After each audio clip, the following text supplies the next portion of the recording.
चला जाता है कि ये व्यक्ति देश छोड़कर नहीं जाना चाहिए। दूसरा, जो वो कहते हैं कि हमारे घर से कुछ नहीं मिला, तो हम भी ये कोई आशा नहीं कर रहे थे कि आपके घर में आपने 100 करोड़ रुपया रखा होगा। आपके घर में जो एजेंसी गई थी वो आपका अपना मोबाइल लेने गई होगी, आपका कंप्यूटर लेने गई होगी, वो उनको मिल गया है।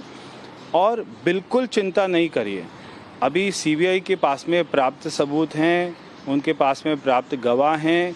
जितने लोगों के खिलाफ में एफआईआर हुई है, कई लोगों ने जाकर सीबीआई को पूरा घटनाक्रम बता दिया है, किस होटल में डील होती थी, कितना पैसे का ट्रांसफ़र हुआ है। तो आप बिल्कुल चिंता नहीं करिए। मैंने पिक्चर देखी थी, चोर मचाए शोर।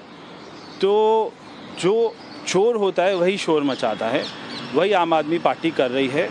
तो ये बहुत ही simple open and shut case है, इसमें ये लोग कोई नहीं बच पाएगा। जिनके खिलाफ में एफआईआर हुई है, एक एक व्यक्ति का पूरा रिकॉर्ड है सीबीआई के पास में कि वो कहाँ गया, कहाँ बैठा, कितना पैसे का ट्रांसफ़र हुआ। तो ये बिल्कुल चिंता करने की इनको ज़रूरत नहीं है। लेकिन यहाँ तो सीधे को बाकायदा यहाँ पर क्वेश्चन पुट अप किया गया है। देखिए, जब तक सीबीआई सारे सबूत लेकर नहीं आएगी तब तक इनको ड्रामा ही लगेगा और ये जनता को गुमराह करते रहेंगे। मगर मैं जनता को भी कहना चाहता हूँ कि आप इनकी बातों में नहीं आइए। सारे प्राप्त सबूत हैं, एक एक व्यक्ति की पूरी डिटेल है, कॉल की डिटेल है, उनकी लोकेशन की डिटेल है, कौन से होटल में इनका स्वीट सारा बुक रहता था, 6 महीने तक बुक रहता था। वहाँ से तेलंगाना से लोग आते थे, बिजनेसमैन आते थे और उनके साथ में बैठकर ये पॉलिसी बनाई गई। और जो अपना क्रेडिट नोट के माध्यम से ये कैश का लेन देन करते थे, सारी चीज़ें प्राप्त सबूत हैं। बिल्कुल चिंता करने की ज़रूरत नहीं है। और मेरा मनीष सिसोदिया जी को एक उनको सलाह है, सुझाव है कि वो थोड़ा सा योगा प्राणायाम अपना बढ़ाएं, थोड़ा सा जो है अपनी एक्सरसाइज करें। और क्योंकि इतनी अच्छी सुविधाएं जो आपको उप मुख्यमंत्री के नाते मिल रही है, ये आपको तिहाड़ जेल में नहीं मिलने वाली है। एक और ट्वीट उन्होंने किया, मतलब जो बेकसूर है उनको सीबीआई इस तरीके से परेशान नहीं कर सकती। उसको टैग करते हुए इन्होंने लिखा है कि माना कि धीरे धीरे तो मौसम भी बदलते रहते हैं, आपकी रफ्तार से तो हवाएं भी हैरान है साहब। देखिए, अब मैंने जैसे कहा कि जब तक ये जेल में नहीं जाएगा, आदमी कोई अपराधी मानता ही नहीं है कि मैंने अपराध किया है। हमने इससे पहले भी देखा है, जहाँ पर भी सीबीआई की रेड होती थी, कोई ये थोड़ा ना कहता था हाँ मैं चोर हूँ, मेरे घर पे सीबीआई की रेड ठीक हो रही है और सारा माल इधर रखा हुआ है, कोई नहीं मानता है। तो ये भी नहीं मानेंगे, जाहिर सी बात है। मगर जब सारे सबूत सामने आएंगे तो ये कोर्ट में जाकर नहीं बोल सकते कि जी हमारा तो न्यूयॉर्क टाइम्स में लेख छपा है इसलिए हम तो अपना बेकसूर हैं। तो आप अगर इधर उधर में कोई लेख को अपना डलवाते हैं, उससे आप कोई चोरी कर सकते हैं, डाका डाल सकते हैं, इसकी आपको छूट नहीं मिलती है। लेकिन यहाँ तो उन्होंने साफ तौर पर कहा है कि तो देखिए, प्रवेश वर्मा को आप सुन रहे थे, बीजेपी नेता। एक बार फिर से शिवानी का रुख कर लेते हैं। शिवानी, प्रवेश वर्मा साफ तौर पर ये कह रहे थे कि चोर मचाए शोर। अगर आपने गलत नहीं किया तो डरने की क्या जरूरत है? और हम भी ये एक्सपेक्ट नहीं कर रहे थे कि सीबीआई की टीम जाएगी, घर से 100 करोड़ का नोट मिल जाएगा।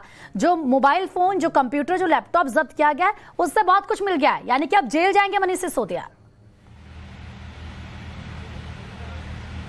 बिल्कुल, देखिए, बीजेपी नेता लगातार यही बात कह रहे हैं कि जो एजेंसी जाती है वो पूरी तैयारी के साथ जाती है, उसको कुछ बेसिस मिलते हैं, उसके बाद वो कार्रवाई करती है। और 14 घंटे जब शुक्रवार के दिन सीबीआई के 17 अधिकारी यहाँ पर थे, उन्होंने जो भी दस्तावेज लिए, जो भी ईमेल्स लिए और जो फ़ोन्स लिए, उनको अब यहाँ पर एनालाइज किया जा रहा है। उनके साथ जो बाकी आरोपी हैं उनके तार जोड़े जा रहे हैं, कहाँ किसको कॉल किया गया, कब उनसे मुलाकातें हुई। तो ये जो जांच है वो अलग चल रही है। आज तीसरा दिन है, लुकआउट सर्कुलर जारी हो गया है प्रीति। तो जवाब जांच की एजेंसी जो भी काम कर रही है उस पर देना होगा। लेकिन हमने ये देखा है कि पिछले 3 दिनों में आम आदमी पार्टी लगातार बात तो कर रही है, लेकिन वो बस एक ही बात कर रही है।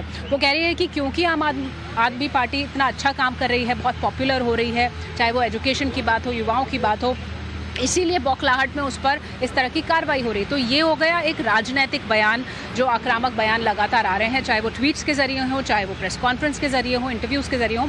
लेकिन दूसरी तरफ बात यहाँ पर यह है कि जो कार्रवाई हो रही है एजेंसीज़ की, उसमें बहुत सारे सवाल उठाए गए हैं कि किस बिना पर आपने लाइसेंसेस बांटे, क्यों जो निजी विक्रेता थे उनको यहाँ पर सहूलियतें दी गई, ड्राई डेज की संख्या क्यों कम की गई। तो जो 3-4 बड़े कानून हैं, उनके जो नियम हैं, उन दायरों को क्यों क्यों तोड़ा गया, उनका उल्लंघन क्यों किया गया, ये बहुत बड़े सवाल हैं जिनका जवाब देना होगा आम आदमी पार्टी को, मनीष सिसोदिया को और पूरी सरकार को।